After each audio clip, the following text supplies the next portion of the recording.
नमस्कार, मी निरंजन. एजी न्यूजमध्ये आपल्या सर्वांचं मनपूर्वक स्वागत. एक मोठी 4-5-6 दिवसाची गॅप जवळजवळ गेली असेल, व्हिडिओ नाही झाला. त्याची बरीच कारणं आहेत खरं तर. पहिली गोष्ट तर हे सगळं ऑपरेशन सिंदूर वगैरे ज्या वेळेला सुरू झालं तेव्हाच मी ठरवलं होतं की हे संपेपर्यंत काही करायचं नाही. याचं एक कारण असं होतं की मला हे चांगलं माहिती होतं की स्वतःच्या व्यक्तिगत आयुष्यामध्ये सिंदूर लावल्यानंतरची जबाबदारी न पेलणारा बेजबाबदार माणूस हा याही ऑपरेशन सिंदूरबद्दलसुद्धा हेच करणार.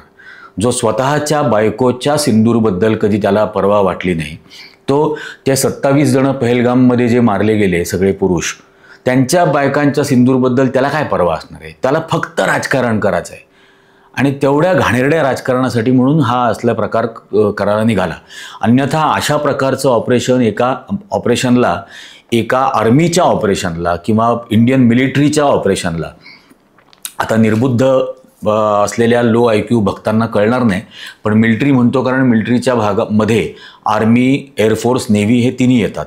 तर इंडियन मिलिटरीच्या या ऑपरेशनला ज्यात तुम्ही कोणाचे तरी बळी घेणार आहात, याला सिंदूर असं एक इमोटिव्ह नाव देणं हाच मुळामध्ये नॉनसेन्स होता. आणि त्यांचा अख्खा जो भक्त संप्रदाय आहे, अख्खा बावळट भक्त संप्रदाय, त्या बावळट भक्त संप्रदायाला त्याच्या भावना चेतवायच्या. तो भक्त संप्रदाय हा पण विचार करणार नाही की या नालायकांनी स्वतःच्या बायकोच्या सिंदूरची पर्वा केलेली नाही आहे, हा याच्यामध्ये राजकारणच करणार आहे. आणि साध्या साध्या गोष्टी आहेत, ही याची प्रवृत्ती राहिलेली आहे. आत्ता नाही, नोटबंदीपासून, की तुमच्याकडं 4 लांडगे समजा तुमच्या घरामध्ये शिरले तर तुम्ही अख्खं जंगल जाळायला निघाले, अख्खं घर जाळायला निघाले. त्या नोटबंदीच्या वेळेला असंच काळा पैसा नष्ट करायचा म्हणून काय तर देशाची अख्ख्या अर्थव्यवस्था जाळायला निघाला. तसंच याही वेळेला केलं. आणि याच्यामध्ये कुठलाही जागतिक विचार नाही, कुठलाही आंतरराष्ट्रीय डिप्लोमसीचा विचार केलेला नाही. बस ऑपरेशन करून सुरुवात करून टाकली. आता ते ऑपरेशन सुरुवात केल्यानंतर याबद्दल मी आता जी गोष्ट बोलतोय या गोष्टीबद्दल मी म्हणजे 2019 पासून बोलतोय. हे ऑपरेशन हे ज्या वेळेला आर्टिकल 370 आणि 35A या नरेंद्र मोदी सरकारने रद्द केलं कॉन्स्टिट्यूशनमधून, आर्टिकल 370 आणि 35A काश्मीरच्या बाबत ज्या वेळेला रद्द केलं गेलं, त्याच वेळेला नरेंद्र मोदींच्या सरकारने अत्यंत बेजबाबदारपणाने चीनला या वादामध्ये निमंत्रण दिलं, खुलं निमंत्रण दिलं. We have made huge strategic mistakes in Jammu and Kashmir. We have made huge strategic mistakes in our foreign policy. And if we do not correct those mistakes,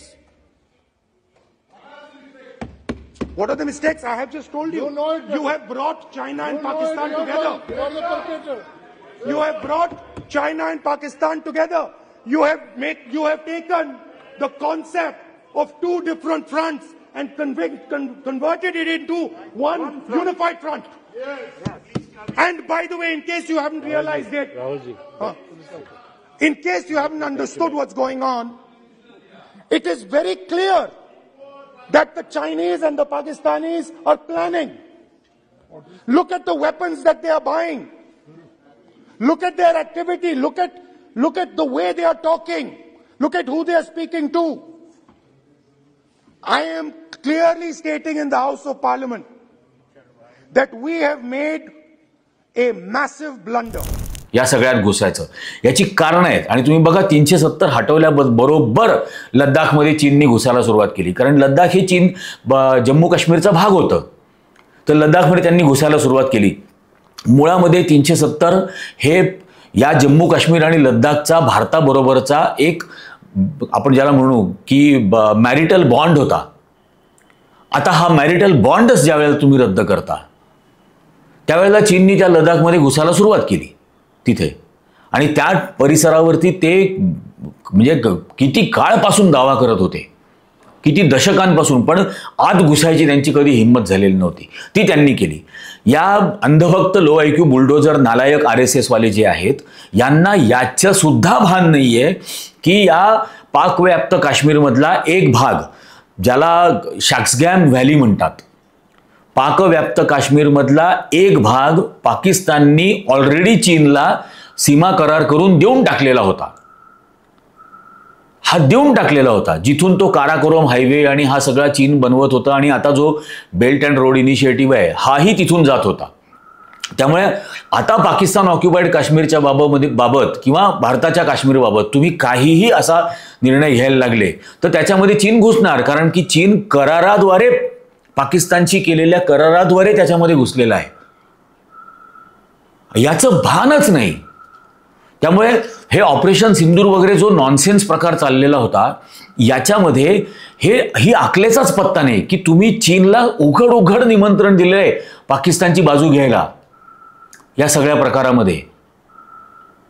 याची किंचितही अक्कल नाही. बरं, न्यू नॉर्मल ज्याला म्हटलं जातं, कुठल्याही याच्यामधला एक मॅक्सिमम रिटॅलिएशनचा पॉइंट हा जो होता, जो आपल्याला माहिती आहे 2016-17 ज्यावेळेला 16 ते उरी आणि प्रकार झाला त्यावेळेला भारताने LOC क्रॉस करून लाईन ऑफ कंट्रोल क्रॉस करून तो काहीतरी सर्जिकल स्ट्राईक केला असं त्यावेळेला सांगितलं गेलं. आता तो सर्जिकल स्ट्राईक LOC क्रॉस केलेली होती. त्यामुळे तोपर्यंतचा नॉर्मल काय होता, या दोघांमधल्या देशांमधल्या मिलिटरी कॉन्फ्लिक्टमधला, लष्करी तणावामधला हायेस्ट पॉइंट हा होता की LOC क्रॉस करून भारत जाईल. लाईन ऑफ कंट्रोल, ज्याला आंतरराष्ट्रीय सीमा म्हणून मान्यता नाही, त्यामुळे LOC क्रॉस केली आणि तो काहीतरी सर्जिकल स्ट्राईक त्यावेळेला तो केला. त्याच्यानंतर 2019 साली ज्या वेळेला पुलवामा झालं त्यावेळेला LOC क्रॉस करून एअर स्ट्राईक केला. त्यामुळे आधीचा जो ऑन ग्राउंड आम्ही क्रॉस करून सर्जिकल स्ट्राईक करू हा प्रकार जो होता, ज्याच्यानंतर तो चित्रपट पण आला होता, काय उरी नावाचाच माझ्या मते, काय कैसा है होश अँड जोश बीस नॉनसेन्स, तो प्रकार, ते सगळं झालं. त्याच्यानंतर तो जो हायेस्ट पॉइंट होता की LOC आम्ही क्रॉस करू, तो वाढवला. आता LOC तुम्ही आर्मीनी क्रॉस केलेली होती, कमांडोजनी क्रॉस केलेली होती, त्याची प्रिपरेशन पाकिस्तानच्या आर्मीनी करून ठेवली. त्यानंतर तुम्ही तो एअर स्ट्राईक करायला गेले, त्यामुळे त्याच्यावरची प्रिपरेशन त्यांनी ऑलरेडी करून ठेवल्यामुळे त्यांनी तुमचं विमान पाडलं. त्यावेळेला 2019ला पाकिस्तानने भारताचं एअरफोर्सचं विमान पाडलं, त्या अभिनंदन नावाच्या पायलटला ताब्यामध्ये घेतलं आणि मग ती सगळी दृश्य आपण पाहिली, चहा कसा पाजला आणि नंतर त्याला कसं सोडून दिलं वगैरे वगैरे वगैरे. पण हा जो हायेस्ट पॉसिबल कॉन्फ्लिक्टचा पॉइंट होता हा भारत वाढवत गेला या सगळ्या प्रकारामध्ये. आता नुसतं LOC नाही क्रॉस केलं, आता इंटरनॅशनल बॉर्डर सुद्धा क्रॉस केली. लाहोर जवळची इंटरनॅशनल बॉर्डर क्रॉस करून काय ते मुरिदके आणि बहावलपूर या जैश ए मोहम्मद आणि लष्कर ए तैबाच्या सीमांवरती हल्ला केला, म्हणजे त्यांच्या सेंटर्सवरती, अतिरेकी सेंटर्सवरती तिथला हल्ला केला. याच्याबद्दल पाकिस्तानचं वेगळं म्हणणं होतं, त्याला आपण मानणार नाही, कारण पाकिस्तानला सवय आहे खोटं बोलायची की कोणीच नव्हतं. आणि त्यानंतर ते फोटोग्राफ सुद्धा आले की जैश ए मोहम्मदचा मसूद अझहर हा त्या ठिकाणी त्याच्या कुटुंबातले 10 जण मेले म्हणून श्रद्धांजली द्यायला उभा आहे आणि त्याच्या बाजूनी पाकिस्तान आर्मी सुद्धा ते काही फातिहा पडण्यासाठी त्या ठिकाणी उभे होती. आणि त्यात जैश ए मोहम्मदला पाकिस्तान आर्मीचा किती सपोर्ट आहे, मसूद अझहर जिवंत आहे, तिथंच आहे, हे सगळं त्या दृश्यात दिसत होतं.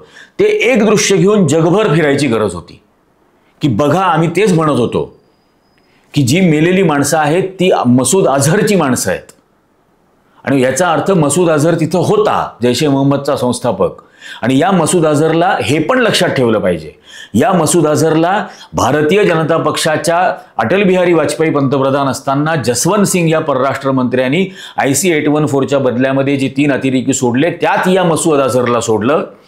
स्वतः विमानाने घेऊन गेले कंदाहारला तिथे आणि कंदाहारला त्यांच्या हवाली केलं. हे सगळ्यांना माहिती आहे. त्यानंतर तो मसूद अझहर, ज्याला 94 साली पकडलं होतं नरसिंहरावांचं सरकार असताना, त्याला 31 डिसेंबर 1999 या दिवशी भारत 21व्या शतकात पाऊल टाकत असताना रात्री मसूद अझहरला सोडून दिलं गेलं.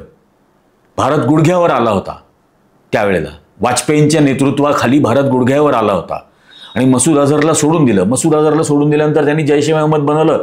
जैश ए मोहम्मदनी पार्लमेंटवरती अटॅक केला, वेगवेगळ्या ठिकाणी अटॅक केला, ते आपण या आधीच्या एका भागात सांगितलेलं आहे. आता त्या मसूद अझहरचे कुटुंबीय किंवा त्याचे सहकारी जे कोण मेले आणि तो श्रद्धांजली वाहताना दिसला, या एका फोटोग्राफच्या आधारावरती भारत हा दावा जगभर करू शकत होता. जगभर प्रत्येक देशात फिरून युनायटेड नेशन्समध्ये सुद्धा सांगू शकत होता की बघा, जैश ए मोहम्मदचा प्रमुख जिवंत आहे, जैश ए मोहम्मदच्या प्रमुखाचे सहकारी मारले गेलेले आहेत आणि खुशाल पाकिस्तान आर्मी त्याला सपोर्ट करते आहे आणि खोटं सांगते आहे जगाला की काहीतरी मदरशावरती आणि मशिदीवरती बॉम्ब फेकले. हे सांगता आलं असतं आणि तिथं हा प्रकार थांबवता आला असता त्यापुढे. त्यानंतर सुद्धा हा चालू ठेवला. बरं, हा जो सगळा प्रकार झाला, म्हणजे चीनला तुम्ही पहिल्यांदा निमंत्रण दिलं, तिथं गेलेल्या पर्यटकांचा जीव तुम्ही टिनपाट लोक वाचवू नाही शकले. आणि या पहिल्यांदा तो 9 ठिकाणी हल्ला केल्यानंतर पहिल्या दिवशी असं सांगितलं की जस्टिस इज डन, हे ट्विट केलं होतं, जस्टिस इज डन, डिलिव्हर्ड. आता जस्टिस काय डिलिव्हर झालं याच्यात? त्या 27 जणांची हत्या ज्या 4 जणांनी केली, त्या हत्यारांना मारलं का? त्या 4 जणांना नाही मारलं. ते कुठे गेले माहिती आहे का? नाही माहिती. बरं, ते पाकिस्तानहून आले होते, याचं स्पष्टीकरण किंवा याचं समर्थन करत असताना काय सांगितलं जात होतं की ते 4 जण पाकिस्तानातून आले, त्यांची इलेक्ट्रॉनिक फुटप्रिंट आमच्याकडे आहे, त्यांचं कम्युनिकेशन आम्ही ट्रॅक करत होतो. त्यांचं कम्युनिकेशन तुम्ही ट्रॅक करत होतात म्हणजे तुमच्याकडे त्यांचं लोकेशन होतं. त्यांचं लोकेशन होतं तर त्यांना रोखलं का नाही? का या 27 जणांची हत्या होऊ दिली? हे साधे साधे प्रश्न आहेत. यांची हत्या होऊ दिली तुम्ही आणि नंतर हे सगळं एस्केलेट करत गेले. आता हे सगळं झाल्यानंतर तुम्ही चीनला ओपन निमंत्रण देऊन टाकलं हे 370 हटवल्यानंतर. आता काय झालं? या तुमच्या प्रतिकाराचं हायेस्ट मॉडेल तुम्ही दरवेळेला दाखवत गेले. एअर स्ट्राईक केल्यानंतर त्यांनी त्यांची एअर डिफेन्स सिस्टीम चीनच्या मदतीने सुधारवली. त्यात त्यांनी आर्टिफिशियल इंटेलिजन्स आणला. त्याच्यामध्ये आर्टिफिशियल इंटेलिजन्समध्ये सगळे फोर्सेस हे एकमेकाशी कॉर्डिनेट आपोआप करायला लागतील, त्यांना संपूर्ण डेटा शेअर होईल.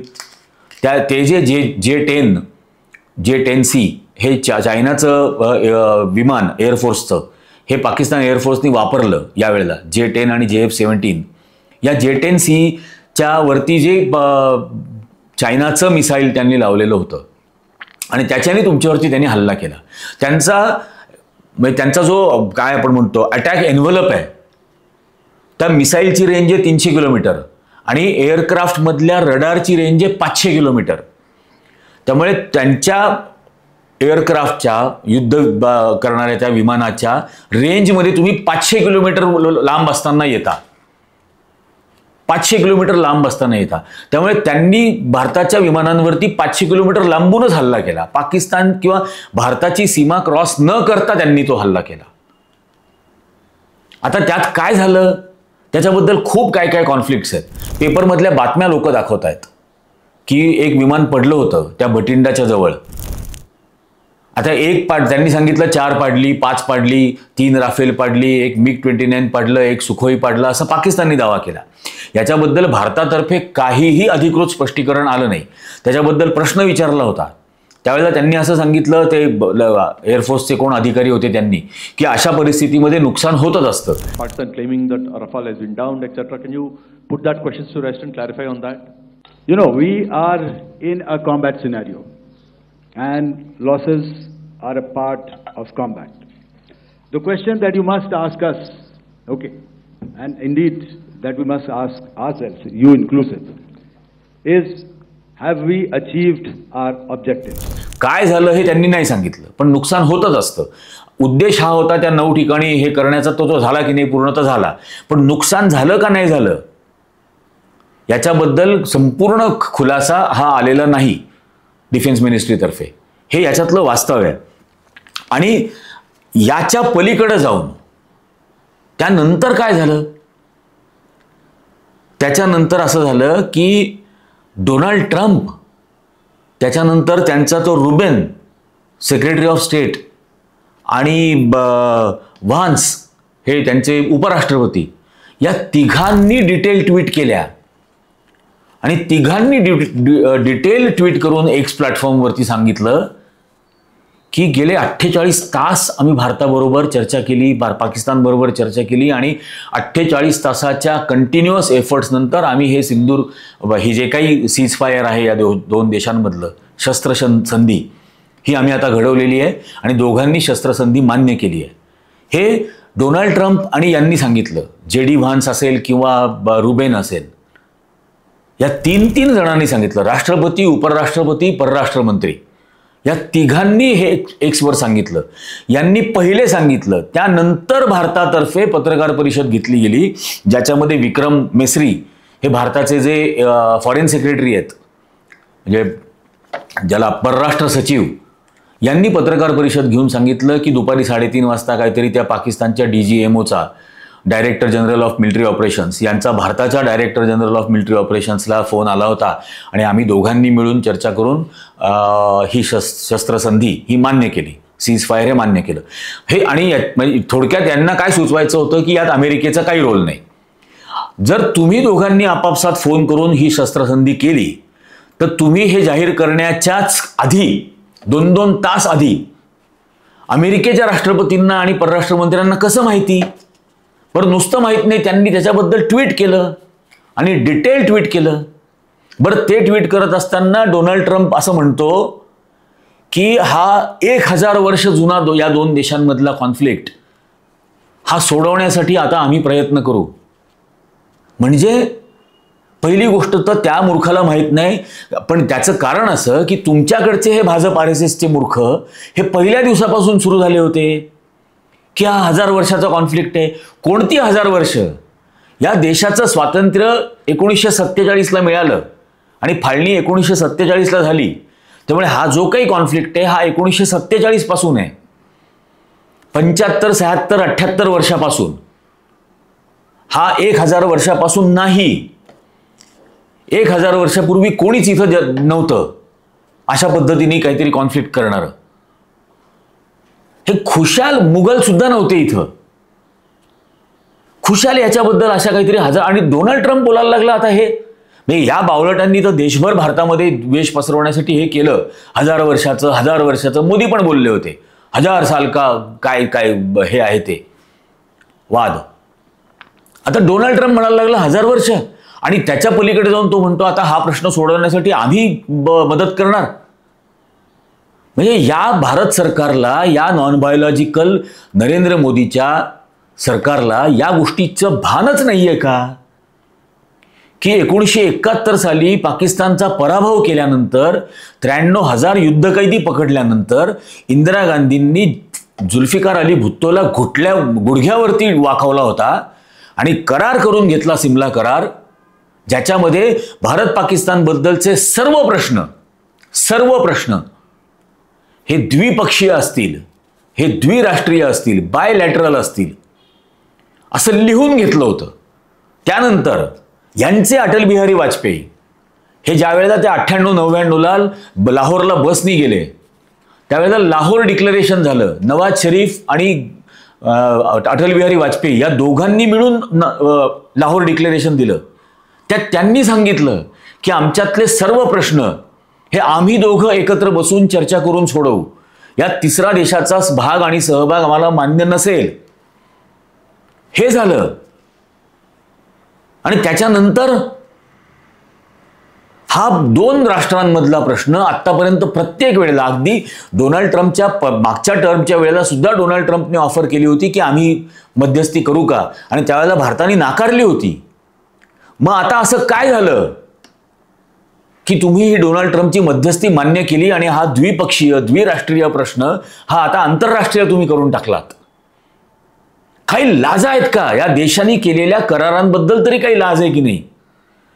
तुमच्या स्वतःचे अटल बिहारी वाजपेयी पंतप्रधान होते, तुम्हाला द्वेष आहे इंदिरा गांधींचा, पण त्या इंदिरा गांधींनी या अमेरिकेच्या दबावाला झुकारून, नाकारून, लाथाडून पाकिस्तानचे 2 तुकडे केले आणि जगाला थक्क करून टाकलं की भारत फक्त जगाचा इतिहास नाही, भूगोल सुद्धा बदलू शकतो, हे दाखवून दिलं. आणि तुम्ही हा प्रश्न 2 देशांमधला आंतरराष्ट्रीय करून टाकला. आणि याची अक्कल आहे का? आता त्या सिंधू पाणी वाटपावरून जो काही करार तुम्ही नाकारताय तोही आंतरराष्ट्रीय झाला. काहीतरी अक्कला ठेवा भक्तांनो, थोडीशी डोकं आणि अक्कल चालवा की काय काय याच्यात झालंय. ही शस्त्रसंधी म्हणजे सिमला करार आणि अटल बिहारी वाजपेयींच्या लाहोर डिक्लरेशनचा पराभव नरेंद्र मोदींनी केलेला आहे. पाकिस्तानचा नाही केला, स्वतःच्या देशाने केलेल्या करारांचा पराभव केलेला आहे. पाकिस्तानचे 2 तुकडे केल्यानंतर केलेल्या कराराचा पराभव केलेला आहे. दुःख होत आहे, वेदना होत आहेत हे बोलताना सुद्धा.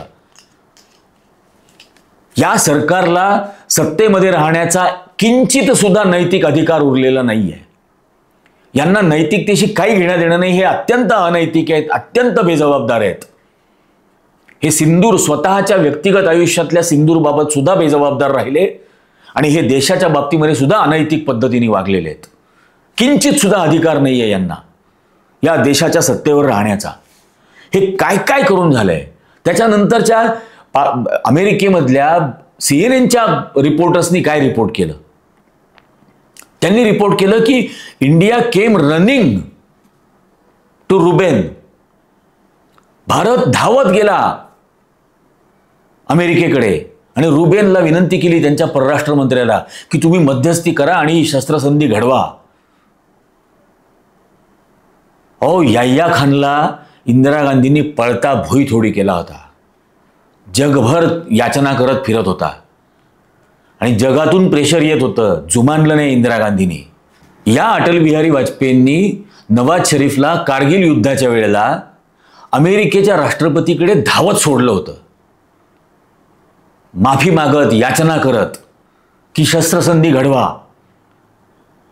आणि त्यांना ते मानावं लागलं होतं त्यांना त्या काळामध्ये. वाजपेयींनी सुद्धा त्यावेळेला प्रेशर घेतलं नाही. आणि तुम्ही अमेरिकेमध्ये CNN सारखं माध्यम हे आता जगभर रिपोर्ट करत आहे की India came running to Ruben for a ceasefire. आणि मग 48 तास, कारण त्याच्या 2 दिवस आधी डोनाल्ड ट्रम्पनी सांगितलं होतं की this is none of our business, हा आमचा प्रश्न नाहीच, ते पाहून घेतील 2 जण. पण तुम्ही त्यांना ते करायला लावलं. बरं, ते झालं. त्याच्या आधी 24 तास आधी तर इंटरनॅशनल मॉनिटरी फंडची पाकिस्तानला मंजूर केलेल्या कर्जाचा $1.2 बिलियन हप्ता देण्यासाठीची मीटिंग 9 मेला होती आणि हे त्यांनी आधी जाहीर केलं होतं. भारत मेंबर आहे IMFचा. भारत IMFचा कॉन्ट्रीब्युटर आहे, कर्ज घेत नाहीये, कॉन्ट्रीब्यूट करतोय. अशा परिस्थितीमध्ये इंटरनॅशनल मॉनिटरी फंडवरती आणि त्या सहभागी देशांवरती भारताने दबाव आणावा अशी मागणी 29 एप्रिलला काँग्रेस पक्षातर्फे केली गेली होती की हा कर्जाचा हप्ता जर पाकिस्तानला मिळाला तर त्याचा वापर आतंकवादाला मदत करण्यासाठी भारताच्या विरोधामध्ये होईल, तर तो देऊ नये. काय झालं त्या मीटिंगमध्ये? भारत त्या मीटिंगला गैरहजर राहिला, ॲब्स्टेन राहिला आणि तिथं हजर असलेल्या सर्व देशांनी पाकिस्तानला ते कर्ज द्यावं हे मंजूर केलं, मान्य केलं, दिलं पाहिजे आणि ते दिलं गेलं पाकिस्तानला $1.2 बिलियन. तुम्ही पाकिस्तानचा अर्थपुरवठा थांबवू नाही शकले. याचा अर्थ जगातले सर्व देशांनी भारताला एकटं पाडलंय. भारताला अनुपस्थित राहावं लागलं त्या बैठकीत. भारताला एकटं पाडलं. अख्ख्या जगात एकाही देशाने भारताच्या बाजूने स्टेटमेंट काढलं नाही. अगदी नेपाळ, भूतान, रशिया कोणीच नाही काढलं. आणि हा जयशंकर उर्मटपणाने भाषणं करत होता की भारताला जगामध्ये आता सहकारी पाहिजेत, उपदेश देणारे नको आहेत. आणि तुमचा पंतप्रधान रशिया युक्रेनच्या वेळेला तर उपदेश देत होता की युद्ध का नाही, बुद्ध का समय आहे म्हणून. आणि आता तुमच्या वेळेला ज्या वेळेला ही परिस्थिती ओढावली त्यावेळेला जगातला एक देश तुमच्या बाजूने उभा राहायला तयार नाही. अत्यंत अपमानास्पद पद्धतीने ही शस्त्रसंधी स्वीकारावी लागली. ती अमेरिकेच्या मध्यस्थीने स्वीकारावी लागली. हे जे काही सांगितलं गेलं की 2:30-3 वाजता फोनवरती एकमेकांशी बोलले असतील, पण त्याच्या 2 तास आधी जर डोनाल्ड ट्रम्प ट्विट करतो आणि डोनाल्ड ट्रम्प खोटं बोलतायत असं का नाही भारत सांगत आहे, किंवा रुबेन परराष्ट्र मंत्री खोटं बोलतायत, उपराष्ट्रपती JD व्हान्स खोटं बोलतायत असं भारत का नाही म्हणत आहे. तुम्ही लाचारीने ती मध्यस्थी स्वीकारली. आणि इथं काय काय चाललं होतं भक्त संप्रदायातर्फे, आता तर काश्मीर ताब्यात घेऊन टाकणार, आता तर POK ताब्यात घेऊन टाकणार, आणि माध्यमांनी तर बेछूट नंगा नाच सुरू करून टाकलेला होता. इस्लामाबाद अब भारत के कब्जे में, बावळटांना अक्कल आहे का या माध्यमांना? पाकिस्तानची राजधानीवर भारताचा कब्जा झाला म्हणून तुम्ही बातम्या देता? खोटारडे. अहो, त्यांनी अणुबॉम्ब फेकला असता भारतावर. हा युद्धज्वर म्हणजे काय आहे? आणि कोणाच्या जीवाशी खेळताय? काय तुमची आर्थिक परिस्थिती आहे? 140 कोटीच्या देशात 80 कोटींना मोफत धान्य द्यावं लागतं हे तुम्ही सांगताना तुमच्या 60% लोकसंख्येकडे 2 वेळचं पोट भरण्यासाठीचं अन्न नाही आहे. जगातली सर्वात मोठी बेरोजगारी तुमच्या देशात निर्माण झालेली आहे. प्रचंड मोठं आंतरराष्ट्रीय कर्ज या देशावर झालेलं आहे. आणि अशा परिस्थितीमध्ये तुम्ही हा युद्धज्वर जगामध्ये पसरवताय. याच्या उलट पाकिस्तानला चीननी उघड मदत केली, टर्कीनी उघड मदत केली. पाकिस्ताननी जेवढी ड्रोन भारतावरती पाठवली ती सर्व टर्कीनी पुरवलेली होती. आणि टर्कीच्या ड्रोननी तुम्ही मारलेल्या इस्रायली मिसाईल्सला पाडलं, हे पण लक्षात घ्या. फार इस्रायल म्हणून पण मिठ्या मारत होते. त्यांच्या ड्रोन्सनी तुमच्या एअर डिफेन्स सिस्टीमचा काय प्रिपेअर्डनेस आहे याचा अंदाज घेतला. त्यांच्याकडे आता तुमची संपूर्ण मिलिटरी कपॅसिटी, एअरफोर्सची कपॅसिटीचा इंटेलिजन्स आला आणि तो तुम्ही दिला. याचं भानच ठेवलं नाही की चीननी संपूर्णपणे त्यांची यंत्रणा सक्षम करून दिलेली आहे.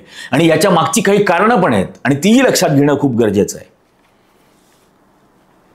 चीननी गेल्या काही वर्षांमध्ये, गेल्या 30-40 वर्षांमध्ये ट्रिलियन्स ऑफ डॉलर, करोडो डॉलर हे खर्च केलेले आहेत त्यांच्या या सगळ्या आर्म्स आणि वेपनरीवरती, त्यांच्या डिफेन्स सिस्टीमवरती. पण या 40 वर्षामध्ये चीनच्या एकाही बंदुकीला, चीनच्या एकाही एअरक्राफ्टला, चीनच्या एकाही बोटीला, नेव्हीच्या अजूनपर्यंत युद्धाचा सराव नाही. युद्धात ते कधीही वापरलं गेलं नाही. त्यामुळे त्यांची टेक्नॉलॉजी ही सुपिरियर आहे का इन्फिरियर आहे हे आत्तापर्यंत टेस्ट झालंच नव्हतं. ते टेस्ट करायची संधी नरेंद्र मोदींनी दिली. पहिल्यांदा 370 हटवून दिली आणि आता हा सगळा मूर्खपणा सिंदूरच्या नावाने करून दिली. आणि चीननी दाखवून दिलं की चीनची टेक्नॉलॉजी, चीनची फायटर प्लेन्स, चीनची मिसाईल्स, चीनचे रडार्स हे किती सुपिरियर आहेत हे त्यांनी आत्ता दाखवून दिलं. आणि याचा फायदा चीन जगभर घेईल. आत्तापर्यंत चीनची शस्त्र ही पाकिस्तान विकत घेत होता आणि अमेरिका जगामधल्या एकूण शस्त्र पुरवठ्यामध्ये 40-45% वाटा अमेरिकेचा एकट्याचा होता. आता त्या 45%ला सुद्धा चीन धक्का लावणार आणि इतर देशांच्या गोष्टीला पण लावणार. हे सगळं झाल्यानंतर हे JF-17 बनवणारी कंपनी आणि राफेल बनवणारी डुसा काय ती कंपनी, यांच्या कंपनीच्या शेअर्समध्ये किती फरक पडलाय बघा. डॅसोचा शेअर नॉन स्टॉप खाली पडतोय राफेल बनवणाऱ्यांचा आणि JF-17, JF-10 बनवणाऱ्या कंपनीचा शेअर 51% 3 दिवसात वाढला. याचा फायदा चीन घेणार आणि चीनला हा लष्करी फायदा, व्यावसायिक फायदा, त्यांची टेक्नॉलॉजी सुपिरियर आहे का इन्फिरियर आहे हे टेस्ट करण्याचा संधी, हे सगळं आपल्या नॉन बायोलॉजिकल पंतप्रधानांनी पुरवलं. अतिशय वाईट वाटतंय. आणि हे सगळं झाल्यानंतर ही शस्त्रसंधीची घोषणा विक्रम मिस्री या भारताच्या परराष्ट्र सचिवांनी केली. त्याची ती जबाबदारी होती, त्याची ड्युटी होती. नरेंद्र मोदी करणार होता का आम्ही शस्त्रसंधी केली म्हणून? ते 19 तारीख सगळा बावळटपणा करून झाला. रात्री ढगांच्या आड लपून 30,000 फूट अंधारातून जर केलं तर पाकिस्तानच्या रडारला कळणारच नाही असे पतंग उडवत होता. त्या पतंग कटल्या सगळ्या आत्ता. त्यामुळे आता तो येणारच नव्हता टेलिव्हिजन समोर. 2-2 वेळेला विरोधी पक्षांनी पत्र दिलं, पाठिंबा दिला की संसदेचं अधिवेशन बोलवा. घेतलं नाही. 2-2 वेळेला सर्वपक्षीय बैठक झाली, त्याला हजर राहिला नाही. याला उत्तरदायित्व त्याचं आहे असं वाटतच नाही या देशाच्या प्रती.